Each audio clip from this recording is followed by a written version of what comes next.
مساء الفل يا ابو صحاب، عامل ايه؟ النهارده بقى هكلمك عن ريلمي 14 برو بلس، وهنتناقش في كل حاجه، سعر واداء ومواصفات وكل حاجه في الموبايل. عندي كلام كتير قوي عايز اقوله على الموبايل ده. اهم حاجه ما تركزش معايا قوي عشان انا عندي برد، فهتلاقي صوتي مش احسن حاجه. وطالما وصلك الفيديو لازم تعمل لايك وكومنت وسبسكرايب لو انت مش مشترك عشان تشوفني تاني. ولو انت مش متابع الانستجرام بتاعي انت فايتك كتير جدا، انت فايتك كميه مسابقات وكميه سحب وكميه جوائز مش طبيعيه. هسيب لك اكونت الانستجرام تحت الفيديو في الديسكربشن، روح اعمل لي فولو هناك واتفرج على اخر كام فيديو، هتلاقي مسابقات كتيره جدا اشترك فيها عشان كمان كام يوم اسحب كل الفايزين في كل المسابقات اللي احنا عملناها. فالحق لك حاجه. المهم ايه رايك في الزاويه دي؟ حاسسها حلوه، بس انا بصراحه ما قدرتش اعمل السيت اب التاني عشان تعبان جدا، بس انا بحاول اطلع دردش كده معاكم، وعشان كده الفيديو ده هيبقى مختلف شويه كده، ان اقعد كده ندردش. سلسله الريلمي رقم، السلسله دي بصراحه يعني بتاخد قلبي دايما كده، يمكن عندي تعقيب عليها السنه دي يعني، عشان اكتر سلسله ريلمي بتهتم بالديزاين والشكل بتاعها. الريلمي 11 والريلمي 12 خامات جلد في الظهر وفريم كده الشياكه، وفي تطعيم بالذهبي في كل حته. كانت سلسله بصراحه جباره. الريلمي 12 برو بلس والريلمي 13 برو بلس نزلوا السنه اللي فاتت في نفس السنه، يمكن ما حدش حس بالريلمي 13 برو بلس علشان هم ما عملوش دعايه كبيره ليه، ولكن هو نزل كده في اخر السنه في السكراتة، ولكن اللي معمول له بروباجندا كبيره جدا هو الريلمي 14 برو بلس الخليفه بقى. موبايل بصراحه جايب ديزاين روش برده جدا، والوان جديده كده، في لون اسود وفي لون ابيض. الابيض ده خاصه ان هو بيتغير لونه مع درجه الحراره، لما بيتعرض لميه ساقعه جدا او تلج لونه بيقلب كده للون ازرق او يعني مزرق كده شويه. يمكن دي خاصيه غريبه شويه، مش عارف مين اللي هينزل مثلا بالموبايل لحمام السباحه او ميه فيها تلج، او هيجيب عليه ميه فيها تلج،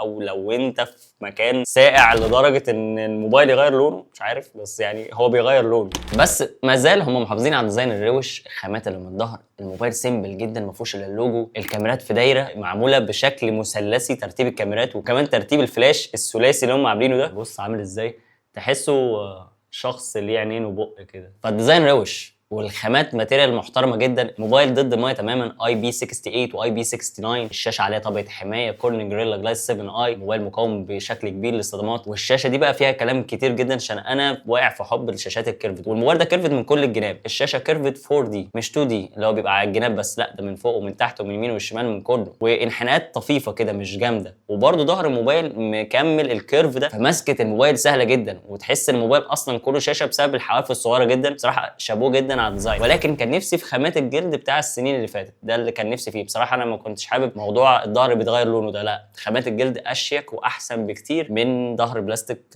لونه بيتغير. ولكن ككواليتي هم لسه محافظين على الكواليتي زي ما هي. الشاشه بقى في ليفل تاني، اموليد 1.5K 120 هرتز 1500 نتس، شاشه محترمه جدا جدا جدا، شاشه تحفه بصراحه. وزي ما قلت لك الحواف الصغيره دي مخليك الموبايل كده يعني كانه كله شاشه، وشكله ملفت جدا كمان مع الانحناءات دي، فبصراحه شكله فخم في ايد، مش اقول لك لا. وتحت الشاشه بما انها اموليد هتلاقي بصمه طلقه، حط بس ايدك كده عليها بتفتح على طول. ونروح بقى لجزء تاني وهو الاداء. الموبايل ده بيجي بمعالج سناب دراجون 7 اس جين 3، يعتبر نقله شويه عن السنه اللي فاتت، وهيخليك تلعب ببجي على 90 فريم مع اندرويد 15. واجهه الريلمي الاخيره اللي هي ريلمي يو اي 6، موبايل سريع جدا فعلا يعني. بص اعمل عليه اللي انت عاوزه، مع مساحه كبيره 256 جيجا مع 12 جيجا رام. افتح تطبيقات بقى براحتك وتنقل ما بينهم، افتح العاب، الجيمز شغاله كويس. الموبايل سريع، ده الخلاصه اللي انا عايز اقول لك، الموبايل سريع فعلا، وده الطبيعي ان هو المفروض يحصل. الموبايل مش رخيص، وفي نفس الوقت هو ده الفلاج شيب بتاعه. بالاضافه للسماعات ستيريو، السماعات في الموبايل ده عاليه جدا، صوت نقي محترم تريبل وبيز، لا بص يعني حلو. بطاريه 6000 ملي امبير، شاحن جاي مع الموبايل في العلبه 80 واط، وكمان جراب مع الموبايل في العلبه. فالعلبه زي ما هي هم محافظين عليها، وربنا يديمها علينا نعمه اللي هم ما خدوش الحاجات دي منها. فانت هتجيب الموبايل تستخدمه على طول، مش هتضطر بقى تجيب له اللي هي الحاجات اللي هي البيزك المفروض تلاقيها جوه اي موبايل. طيب من الحاجات اللي هم بيروجوا لها جامد جدا وهي الكاميرات، علشان الموبايل ده جاي بتريبل كاميرا كلهم من سوني. كاميرا اساسيه 50 ميجا بكسل، وكاميرا تيليفوتو بتوصل ل 3 اكس اوبتيكال زوم برضه 50 ميجا بكسل، وبتقدر توصل بقى ل 120 اكس زوم اللي هو الديجيتال